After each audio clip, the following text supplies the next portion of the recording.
We've got a very a pink sunrise. It doesn't look so pink in the camera, but it's mostly pink with some purple and some blue. It's a little bit lighter. Okay, on Saturday, 19 February 1966, a very, very good thing happened in the universe.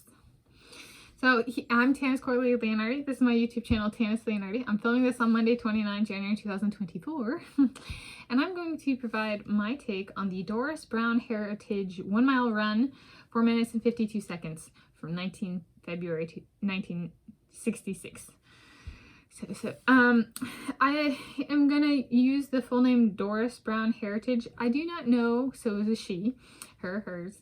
I do not know, I was not live at the time and have not met the person, and I'm not entirely clear which Brown or Heritage was her maiden name. So I'm just going to use the full name Doris Brown Heritage, because my current level, even if that wasn't her name at the time, right, if it was just Doris Heritage or just Doris Brown, but so people know who. This is a 1 mile run at a competition in Vancouver, British Columbia, Canada, so about a mile and a half that way. I'm filming this in the northern suburbs of Seattle, King County, Washington State, United States of America, a place, the city of Seattle, city of Shoreline, used to be city of Seattle, still is on some documentation and stuff. And my hometown, Seattle, and Seattle child, and still live in the Seattle area. Though I spent about, so 1993 approximately to present, I spent about 8 years away living in South Africa, Hawaii, and California. And so this is about, this context does matter, actually, for this run. It's a bit of a different run for me in my athletic performance contextualizations. So she achieved a time of 4 minutes and 52 seconds in the final on Saturday, 19 February 1966. With her time, she achieved a personal best time and became the first woman, female, to run the 1 mile run indoor track, so 1 mile indoor run, faster than 5 minutes. Provide my take / perspective on her performance and contextualize it in terms of her impact on the Seattle area women's running scene. She was from the greater Seattle area and competed in college for Seattle Pacific University, which is located that way, not that far. So she was one, so I started running in January 2006, started with myself as coach. And so in going through, like, I should read up on people, and there was like this male Swedes who were fast. I was like, I should at least try and remember their name, even if I can't, because that's ethnicity. And then I was like, well, what about, I might not know, or they're the same ethnicity, but they live in my my area, right? The legacy of the area, be it we are of the Duwamish tribe or not. The Duwamish tribe is the Native Americans whose land Seattle is located on. In Seattle itself, Chief Sealth, chief of the Duwamish, right, Seattle's named after the Native Americans whose land it is, kind of thing. Was it the Duwamish? Anyway, point being, yeah, so there was a bit of, there's kind of the ethnicity, and then there's the location in where I'm from. And Doris Brown Heritage, she's from Gig Harbor. Gig Harbor is across the Puget Sound from Tacoma. And we actually, when I was growing up, we had a boat, and we went to Gig Harbor on the boat.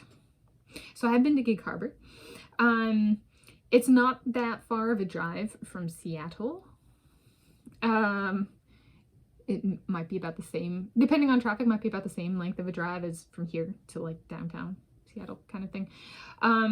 Depending on traffic, it might be a little bit longer, but again, depends on traffic, because traffic this way can be, a lot of people who work in Seattle live north of Seattle nowadays, so okay. And so she's from the greater Seattle area. I would probably, for people who aren't from the Seattle area, she's from the greater Seattle area. For people from the Seattle area, she's from the Puget Sound area. Okay, that kind of thing. And she right, it's a huge as a runner, and especially if I were or am to pursue a world record. It's a very cool thing. We have Brooks, the running shoe brand. I think they do other things too, but like running shoes. Headquartered in Seattle. They have their shoes. Some of their shoes are designed in Seattle. I'm a Seattle child. She was there's outdoor, indoor, and road. And to have one of those three barriers come from this very area that I am from, right, is huge legacy component there, right?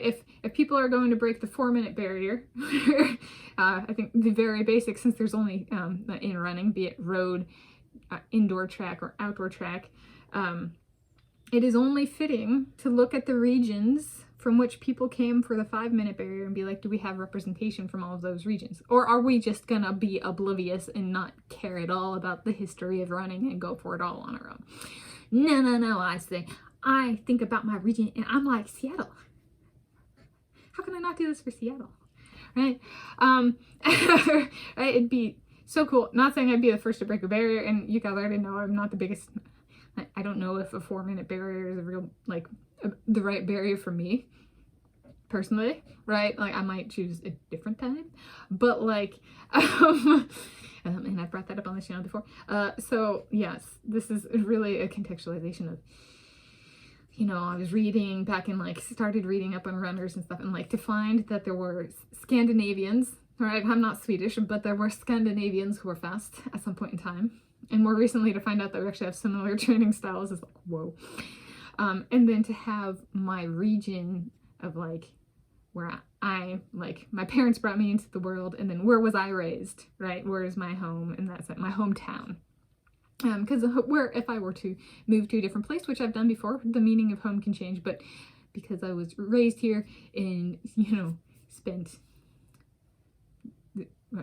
either all of my 18 years here, or 18 years minus 3 days kind of thing, is my hometown, and that doesn't really change. Seattle is. So it's an encountering her, I was like, how cool is that to have somebody, and it would be even cooler if we had shared ethnicity, right? And so, like, a lot of the barriers these days are not being broken by people of my ethnicity, so it's kind of cool to go back and reflect on this and be like, we did something at some point in time. We did the slow something, you know? The slow barrier. But she might not be my ethnicity. Like, if she's only of, I would guess with one of those Brown or Heritage, we might have shared ethnicity. Maybe not ancestry, but like ethnic region shared, possibly via ancestry. But I don't actually know that. Right? So at least to have the regional representation is, it was very cool, and it was very cool when I was running and dropping a lot of time, and to see like that actually belonged, like that. The first sub 5 minute in one of the 3 categories, right, is Seattle area. She even, right, she chose to go to college here. Like, I didn't graduate from the University of Washington, but I chose to represent my home. Even when I lived in Africa, right, I was for the University of Washington. So to represent my hometown, and not, yeah. So that was cool. And I think. So it's really a personal kind of a legacy impact on the women's running scene. I think her legacy's more of like, it's a weird one, because it's kind of like she's still, by like high school standards and stuff, which I ran track and field in high school, she's still so fast. That time's still so fast, 4 minutes and 52 seconds, that she, I would say, is a very respected figure in that sense of, yeah, it was 1966 that she did this, and yeah, 5 minutes isn't fast for the fastest people in the world, but it's fast for these parts, especially for youngins. And I was young, and I was looking at the time and being like, that's super fast. Right? As a teenager, my fastest as a teenager was 4 minutes and 56 seconds. It was not a 4:52. Okay. So there was she's a good figure to have for like the professional, like just a reminder of was her time, and that's not fast for those people over there anymore, but for most of us it still is. So I think it's how would I phrase that? What's the legacy there and the impact? It's really a reality check impact, right? That time was around that long ago, and that's still fast, right? So it's kind of a weird one, because sometimes people are like, it becomes all about the person and, you know, what they did after, and with her it's like really just like, no, that's still fast. So it's a reality check kind of legacy, which I don't know. And thinking about like what kind of runner I wanted to be, there was kind of like, well, there's my Aunt Annette, right, who's like been a really big positive impact on my running career, if none other than just like, are you running still, or are you back to running, or are you running, or like, you know, asking me and talking, and she has her own experiences and she'll share and stuff like that. So my Aunt Annette, number one female runner in my life. Number two, Doris Brown Heritage, just because I view her a little bit of a role model, in terms of like the reality check legacy she's had. Right?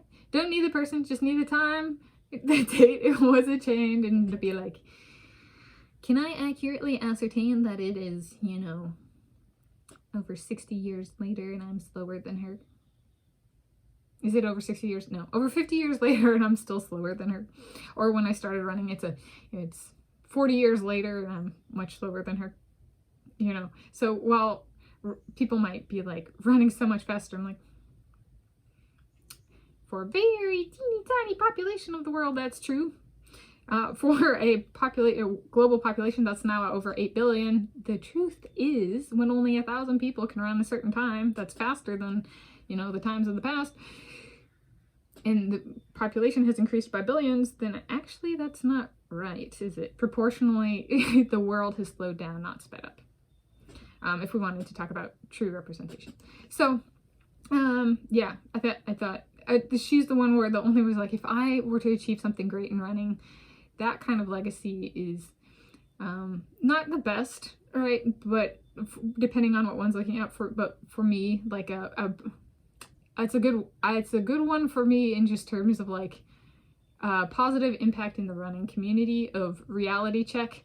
And so in that sense, a lot of people would not view it as the best legacy, because the reality check kind of legacy is like, a lot of people hate that person because they were that fast, and the fact that that time is still fast, and even more people will not run, proportionally of the world will not run that fast than or whatever, kind of thing, depending on the population growth rate kind of thing. So there's a little bit of, it's not necessary, depending on who you, like for me it's a positive impact, but for people who might not ever run faster than 5 minutes in the 1 mile run, there could be a little bit of it wasn't necessarily positive, but it was reality, right? And so we don't necessarily, we live in a world of where like the market is fueled by wants and desires, not necessarily what's real, right, and what actually happened. So I would guess that's part of why she's not talked about by people other than myself that much.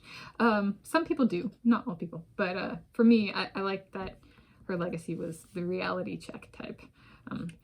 Especially these days, so many people have, athletes have legacies of spin or whatever.